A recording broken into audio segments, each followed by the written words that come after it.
श्री श्याम, जय खाटू नरेश की। कई लोगों की बार बार ये होती है कि बाबा हमारी अर्जी स्वीकार नहीं करते हैं, या फिर हम कैसे अर्जी लगाएं कि हमारी अर्जी स्वीकार हो जाए। तो देखिए, सबसे पहले तो बाबा को भाव की अर्जी लगाएं। आप कहीं पर भी हो वहीं पे अर्जी लगा सकते हो। कोई ज़रूरी नहीं है कि मंदिर में जाके अर्जी लगाओ, या फिर आप घर पे हो तो अपने घर के मंदिर में अर्जी लगा सकते हो, या घर पे नहीं हो तो बाहर कहीं पर भी हो, कहीं पर भी आप अर्जी लगा सकते हो। लेकिन भाव होना ज़रूरी है। भाव के बिना कितनी भी अर्जी लगाओ स्वीकार नहीं होगी, क्योंकि पैसे वालों की कहीं कमी नहीं है। अपने देश में भी पैसों वालों की कमी नहीं है। अगर बाबा पैसों से अर्जी स्वीकार करते तो शायद अर्जियां पैसों वालों की स्वीकार होती है, आपको भी पता है। इसलिए भाव से अर्जी लगाना और ध्यान से सुनना, जो मैं बता रही हूँ कि कैसे अर्जी स्वीकार होगी आपकी और कैसे अर्जी लगानी है। सबसे पहले तो आप एकादशी या द्वादशी के दिन अर्जी लगाएं। एकादशी द्वादशी के दिन आप अर्जी लगाएं बाबा को। सिर्फ 11 रुपये की आपको अर्जी लगानी है और आपकी अर्जी स्वीकार हो जाएगी। तो आपको कैसे लगानी है, ध्यान से सुनना। अपने घर के मंदिर में, आप घर पे हो तो, अगर घर पे भी नहीं हो, कहीं हो तो बाहर कहीं पर भी हो, आप ध्यान से सुन लेना। बैठ जाना, नहा धोकर, धोए कपड़े होने चाहिए, सात्विक मन और तन होना चाहिए। देखो, सबसे पहले बाबा का ध्यान करना है। एक आपको नारियल लेना है।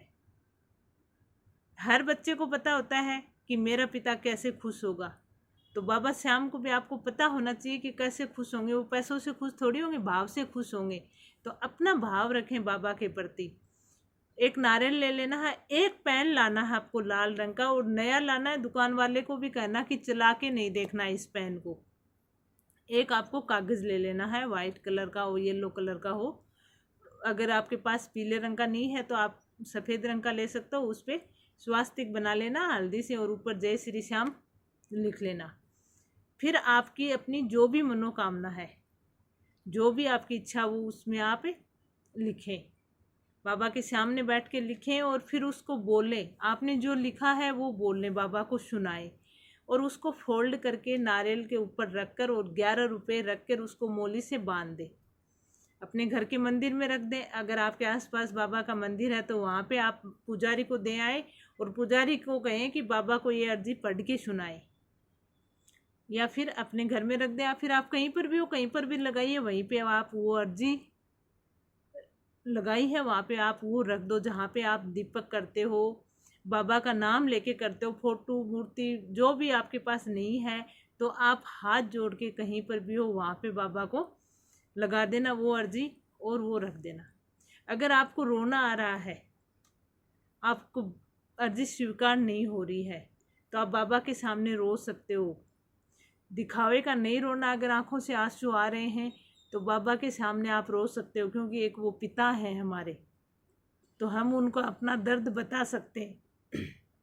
दूसरा, बाबा के सामने बैठो और बाबा को कहो कि हे शीश के दानी, हे लखदातार, मेरे पापों को मत गिनना, क्योंकि आप मेरे पापों को गिनना शुरू करोगे तो कम पड़ जाएंगे। क्योंकि कलयुग है, आप कलयुग के राजा हो, आप कलयुग के नरेश हो, और आपका ही मायाजाल फैलाया हुआ है, आपको तो पता है। और उसमें हम जैसे पाप करते हैं, तो थोड़ी अपने इस मायावी जाल को ढीला करें और हमें इस पाप से बाहर निकलने दें। आप 3 बाणधारी हो, आप हारे का सहारा हो, आप सबको अपनाते हो। मेरी आंखों के आंसू भी आपको नजर आते होंगे। आप मेरी इस अर्जी को स्वीकार करें। आप मेरे पापों को मत गिनना कि मैंने कितने पाप किए, लेकिन मैं आपसे हाथ जोड़ के विनती करता हूँ कि कोशिश ये करूँगा कि आगे मैं कोई पाप नहीं करूँ। लेकिन आपका मायावी जाल है, हो सकता है उसमें भी मेरी कोई गलती हो जाए, तो मुझे क्षमा ज़रूर करना बाबा। आपका पुत्र हूँ, आपकी पुत्री हूँ, और आपके सहारे हूँ। आप कभी अकेला मत छोड़ना। आपके चरणों में मुझे स्थान देना। आप शीश के दानी हो, 3 बाणधारी हो, सबकी बात स्वीकार करते हो। आपके दरबार में हर इंसान आता है और हर एक जैसा होता है। आप मेरी विनती को स्वीकार करें और मुझे क्षमा करें हर उस गलती के लिए जिसको मैंने की है। मैं दिल से क्षमा मांगता हूँ या मांगती हूँ कि मैंने कितनी गलतियाँ की हैं। अगर गिनने बैठूँ तो शायद गिनती भी कम पड़ जाए, इतनी मैंने गलतियाँ की होगी। लेकिन आप एक पिता हो और पिता होने के नाते मुझे क्षमा ज़रूर करना। और बाबा को कहना कि एक बार जो आपके दरबार आता है उसको कभी दूसरे के दरबार जाने की ज़रूरत नहीं है। तो मैं भी आपके दरबार आया हूँ, फिर मैं क्यों दर दर की ठोकरें खाऊं? आप किसी और के दरबार जाने की ज़रूरत नहीं है। आप मुझे स्वीकार करें, मेरी गलतियों को माफ़ करें। मैं आपसे हाथ जोड़ के निवेदन करता हूँ या करती हूँ कि मैंने जीवन में जितनी गलती की है उन सब को छोड़कर आप मुझे माफ़ करें, अपने शरण में स्थान दें और इस मायावी जाल से मुझे बाहर निकालें। आप मेरी इस अर्जी को स्वीकार करें और फिर वापस जो जो लिखा आपने वो बोल दे बाबा के सामने। तो देखो, एक बार आपने लिखा, एक बार आपने पढ़ के सुनाया, फिर आपने बाबा को अपनी गलतियों को बताया। आपको गलतियों का एहसास है, आपने गलतियों को बताया और फिर वापस आपने वही अर्जी बाबा को वापस सुनाई। अगर आप पुजारी को दे के आते तो पुजारी ने भी वो बाबा को सुनाई। तो ऐसे पुजारी के थ्रू या अपनी खुद हम जो बार बार बातें बोलते हैं वो बाबा तक पहुँचती हैं। अगर आप दिल से भाव से बाबा को पुकारोगे तो बाबा जरूर आएंगे। तो एकादशी और द्वादशी के दिन आप ये अर्जी लगाना, भाव से लगाना। ऐसे नहीं कि वो गया, उसकी अर्जी स्वीकार हुई तो शायद मेरी भी हो जाए, होगी तो ठीक है, नहीं मैं लगा देता हूँ। नहीं, ऐसे नहीं लगानी है। भाव से आपको अर्जी लगानी है, क्योंकि वो दुनिया का मालिक है, उसको सब पता है कौन किस मुसीबत में है। अपने को बताने की ज़रूरत नहीं है कि हाँ कि मैं दुखी हूँ, ऐसे नहीं। वो दुनिया का मालिक है। ये अर्जियाँ तो सिर्फ ऐसे है कि बार बार हम अपने पिता को हमारी याद दिलाते रहे कि हम भी आपकी शरण में हैं। तो इस तरीके से आप बाबा को अर्जी लगाना, आपकी अर्जी ज़रूर स्वीकार होगी।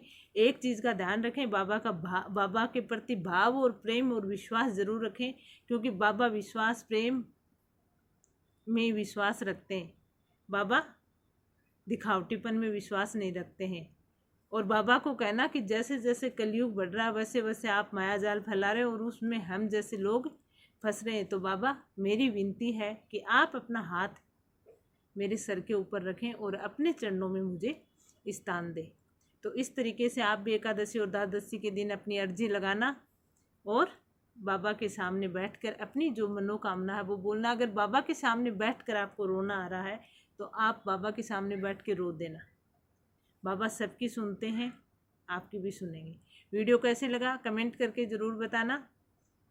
थोड़ा सा भी अच्छा लगा हो तो लाइक ज़रूर करना और कमेंट में जय श्री श्याम, हारे के सहारे की जय, लख दातार की जय, शीश के दानी की जय का जयकारा लगा देना। चैनल को सब्सक्राइब कर लेना। जय श्री श्याम, जय खाटू।